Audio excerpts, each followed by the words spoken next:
हिंदू धर्म में वट सावित्री का व्रत बहुत ही महत्वपूर्ण बताया गया है। इसके करने से पति की लंबी आयु होती है, इसलिए सुहागन महिलाएं ये व्रत करती है। आइए पंडित जी से जानते हैं इस व्रत जिस के प्रकार बारे अपने में। भारत में मान्यता है, अनेक पेड़ों का और अनेक स्थानों का अलग अलग महत्व कहा गया है, उसी प्रकार वट वृक्ष हुआ, पीपल वृक्ष हुआ, इस प्रकार अनेक वृक्षों का अलग अलग महत्व है। और भारतीय संस्कृति में इन वृक्षों का पूजन किया जाता है, वैज्ञानिक स्तर पर भी तथा शास्त्रोक्त स्तर पर भी भगवान इनका पूजन किया जाता है।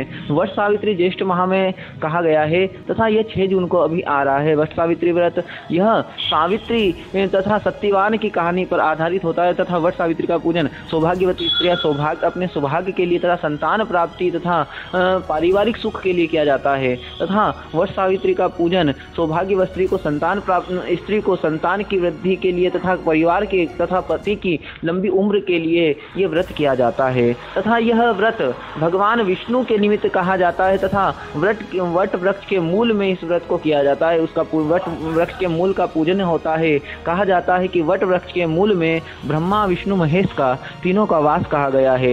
वहाँ पर वट वृक्ष में भगवान ब्रह्मा विष्णु महेश त्रिदेवों का पूजन करना चाहिए तथा वट सावित्री के दिन महिलाओं को, सौभाग्यवती स्त्री को सौभाग्य की वस्तु, सुहाग की वस्तु दान में दी जाए तो उससे अनेक प्रकार का फल प्राप्त होता है तथा पति की आयु की वृद्धि के लिए ये उपाय करना चाहिए। तथा वट वृक्ष उनका पूजन के निमित्त सत्यवान तथा सावित्री का भी पूजन होता है तथा उनकी कथाओं को सुना जाता है। तथा अपने भारत में कहा गया है पेड़ों का बड़ा महत्व है, तो इसमें से एक वट वृक्ष भी है जो कि अन्यथा अत्यधिक गर्मी में इसका घना आकार होता है तथा इसमें छाया तथा शीतलता प्रदान करने वाला, इसलिए भी इसको का पूजन करना चाहिए। इस व्रत को करने से सुबह प्रातःकाल उठना चाहिए, उठ करके वट वृक्ष के मूल में जा कर के गणेश गौरी का तथा सावित्री का पूजन करें तथा